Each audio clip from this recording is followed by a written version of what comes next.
Meus irmãos, a paz do Senhor.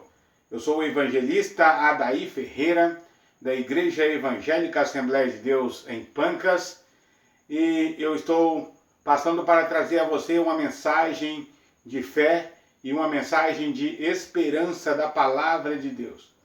O momento em que nós vivemos é um momento de uma grave crise que exige de nós uma postura espiritual, uma postura devocional e uma postura de oração frente a esse grande combate, a esse grande sofrimento que o mundo está passando.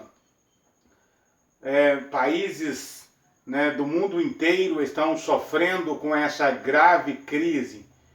Crise esta que tem tirado a esperança, que tem tirado a alegria de muitas pessoas.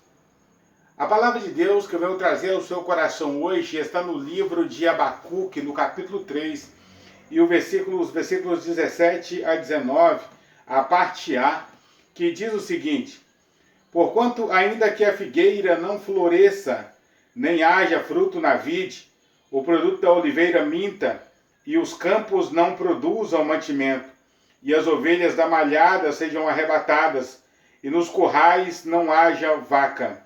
Todavia, eu me alegrarei no Senhor e exultarei no Deus da minha salvação. Jeová, o Senhor, é a minha força.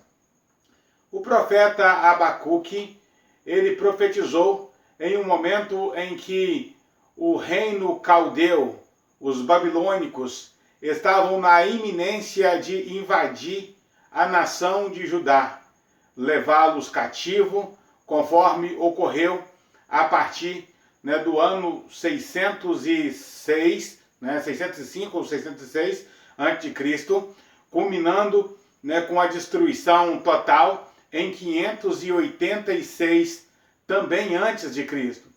Foi um momento doloroso, um momento onde os babilônicos causaram um grande sofrimento, uma mortandade, uma carnificina, que levou ao sofrimento milhares de judeus. Os que foram levados cativos, foram levados para um lugar onde eles perderam a sua alegria de cantar, penduraram as suas harpas nos salgueiros, as árvores que haviam junto aos rios da Babilônia, não tinham alegria de cantar. Os que ficaram em Jerusalém ficaram em situação de grande miséria, de grande desprezo, como nós atestamos no livro de Neemias. Ocorre que o profeta Abacuque, divinamente avisado pelo Senhor que ocorreria essa grande destruição em Jerusalém, Jerusalém teria a sua queda, uma queda inevitável, a medida de Deus havia chegado aos seus limites. E Jerusalém teria que passar por esse remédio amargo. Ele ora ao Senhor algumas vezes, perguntando ao Senhor por que Deus estava permitindo que toda aquela desgraça se abatesse sobre o povo de Deus. Por que Deus permitiria que o ímpio iria oprimir o justo e que as coisas iriam ficar assim mesmo, por assim dizer. Deus dá a sua explicação, mesmo que Deus não deva explicação a ninguém, mas quando nós oramos, Ele bondosamente, Ele nos responde, por sua graça e por sua misericórdia, Ele nos responde. E Ele responde para Abacuque que haveria de tratar com o povo judeu e que depois trataria com os babilônicos. A Babilônia também teria o seu momento de ser tratada por Deus. A Babilônia também teria o seu momento de ser castigada por Deus. Abacuque, ele não entende muito bem, ele fica sem compreender essa situação. A vontade de Abacuque era que Deus livrasse o povo judeu daquela calamidade. Mas Deus, ele precisava tratar com o povo judeu. E a maneira de tratar com o povo judeu era permitindo que eles sofressem aquelas graves assolações que se abateram, né, sobre o povo de Judá a partir, né, de 606. É bem verdade, meus amados irmãos, amigos, que em alguns momentos Deus permite as situações complicadas, situações difíceis, para nos corrigir. A Bíblia diz que Deus castiga e corrige aquele a quem ama. Deus nos corrige através do sofrimento, muitas das vezes. Embora nós não compreendamos os desígnios do Senhor, nós vamos fazer como Abacuque. Todavia, eu me alegrarei no Senhor. Abacuque nos ensina que nós precisamos alegrar no Senhor, independente da circunstância. Haja o que houver, seja o que for, nós precisamos nos alegrar no Senhor. Não apenas nos alegrar no Senhor, mas exultar no Deus da nossa salvação.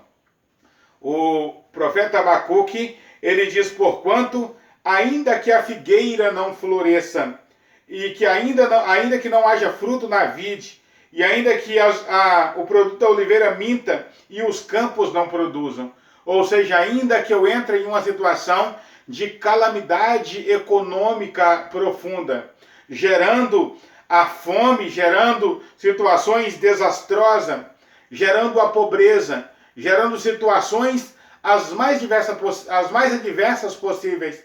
Todavia, eu me alegrarei no Senhor. Ainda que nós passemos por motivos ou por momentos dramáticos da nossa vida, nós precisamos nos alegrar no Senhor. Porque o nosso profeta, ele conclui: Jeová, o Senhor, é a nossa força. A nossa força não será as medidas que o governo está tomando, nem o governo federal, nem o governo estadual, nem os governos municipais. A nossa força não está nas resoluções do Ministério da Saúde. As nossas forças não estão na vacina que virá daqui a algum tempo. A nossa força vem do Senhor que fez os céus e a terra. Se você confia no Senhor dessa maneira, ainda que a morte nos separe, ainda que venhamos passar por momentos em que tenhamos que enfrentar até mesmo a morte, todavia nós alegraremos o Senhor, porque Jeová, o Senhor, é a nossa força. Que Deus abençoe você, que Deus abençoe a sua casa. E eu quero aproveitar para unir a sua fé com a minha, né? E unir a minha fé com a sua, para nós orarmos ao Senhor nesse momento. Senhor nosso Deus, nós queremos suplicar ao Senhor que entre com providência. Ó Deus, estamos vivendo ser um período de calamidade, um período, né, de situação complicadíssima no nosso país. Queremos orar, ó Deus, pela Itália, orar pela China, ó Deus, que viveu tempos difíceis, a Itália que está vivendo tempos difíceis e os demais países. Em especial, ó Deus, queremos colocar o nosso país, os nossos governantes, nas tuas mãos, ó Deus, para que a bênção do Senhor, que nos enriquece e não nos acrescenta dores, ó Deus, venha encontrar, ó Deus, um remédio, uma solução para combater essa grande dificuldade, esse grande problema que o nosso país, e não só o nosso país, está enfrentando, mas também outras partes do mundo. Abençoa cada um de nós, dê-nos sabedoria, ó Deus, para reagirmos frente a essas calamidades.